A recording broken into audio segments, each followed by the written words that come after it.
सन 1904 हिमाचल प्रदेश। हिंदुस्तान अब भी अंग्रेज़ों की हुकूमत में था। हालांकि कई जगह पर अंग्रेज़ों के खिलाफ आवाज़ उठने लगी थी, लेकिन ऐसे कुछ पहाड़ी इलाके थे जहाँ पर बहुत गरीब लोग रहते थे और ये इतने कमज़ोर थे कि इन्होंने अपनी सारी उम्मीदें खो दी थी। कई पहाड़ी गांव जैसे कि रोहरू शहरों से काफ़ी दूर थे, इसलिए पूरे देश में क्या चल रहा है ये बात इनको पता नहीं लगती। यहाँ पर भी अंग्रेज़ अपनी हुकूमत चलाते थे।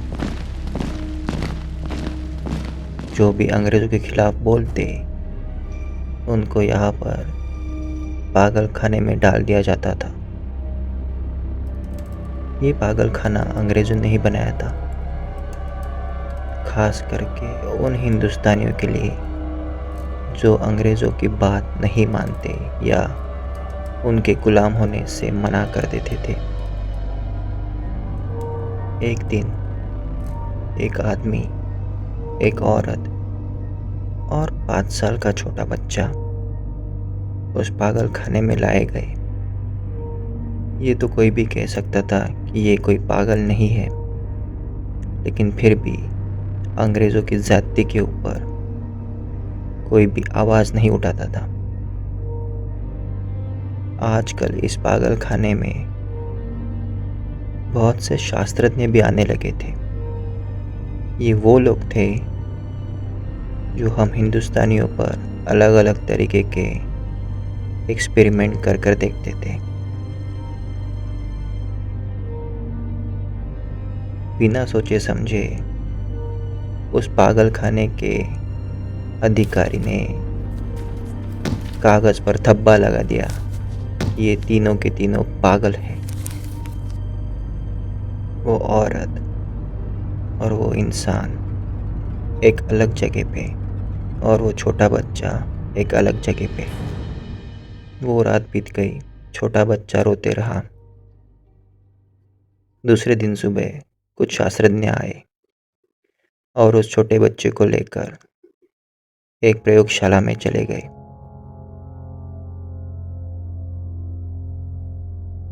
वो उस बच्चे के ऊपर एक प्रयोग करने वाले थे। पहले तो उन्होंने उस बच्चे की जांघों से लेकर नीचे तक टांगे काट दी, फिर उसके कान काट दिए, उसकी आंखें निकाल दी और उस जगह खरगोश की टांगे लगा दी। उसके इंसानी कानों की जगह खरगोश के कान सिला दिए और उसकी जो छोटे बच्चे की आंखें निकाल दी थी उस जगह खरगोश की लाल आंखें उन्होंने बिठा दिए।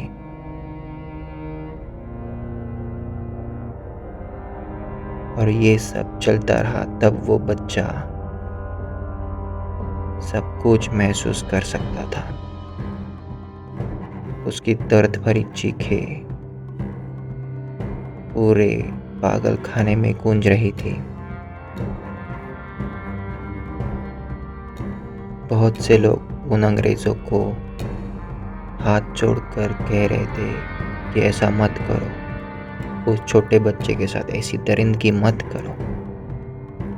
लेकिन वो अंग्रेज़ ज़ोर ज़ोर से हंसकर निकल जाते थे।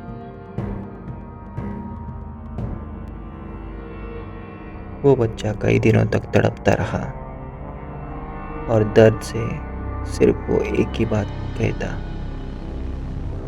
माँ, बाबा, माँ, बाबा। बस वो अपने माँ और पिताजी को ही आवाज़ देता रहता। 1914 एक खुद अंग्रेज अधिकारी ने इस पागल खाने को बंद कर दिया और इन सभी मरीजों को एक नई इमारत में स्थानांतरित किया जाए, ये घोषणा की। ये इंसान तो पहले पागल नहीं थे, लेकिन 10 साल तक ये दरिंदगी झेलने के बाद वो पागल हो चुके थे। पहला पागल खाना और दूसरी जगह नई इमारत, इन दोनों में बहुत अंतर था। बीच में घना जंगल था। जब उनको उस पागल खाने से नई इमारत की तरफ ले जा रहे थे, तभी रास्ते में वो छोटा बच्चा उन अंग्रेज़ों की पकड़ से भागने में कामयाब हुआ।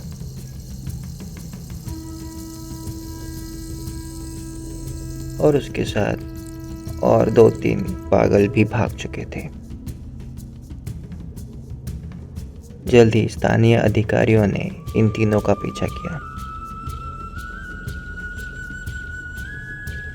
लेकिन उन्हें कुछ हाथ नहीं लगा। वहाँ पर 2 इंसानों के भागने के निशान तो थे, लेकिन ज़मीन पर कहीं भी खरगोश के पैरों के निशान नहीं थे। वो आधा इंसानी बच्चा और आधा खरगोश जैसे कि जंगल में कहीं गायब ही हो गया।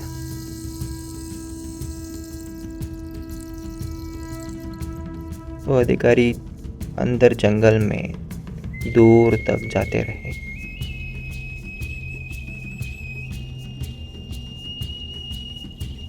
उन्होंने एक चौड़ी नदी पार की और आगे जाके उनको एक सुरंग दिखी। वहाँ पर उन्हें उस सुरंग के पास बहुत सारे खरगोश दिखे, और जैसे ही उन्होंने थोड़ा ऊपर देखा तो वहाँ पर एक पागल की लाश लटकी हुई थी। ध्यान से देखने पर पता चला कि उन सारे खरगोशों ने मिलकर उस पागल को नोच नोच कर खा लिया था। ये देखकर वो अंग्रेज अधिकारी उल्टे पांव दौड़ पड़े।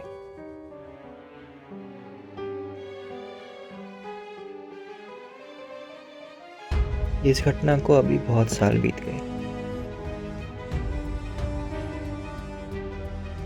फिर इसके बाद उस जंगल में हर हफ्ते 3 से 4 लोगों की लाशें मिलने लगी, और अचानक से वहाँ पर खरगोश आदमखोर बन गए थे।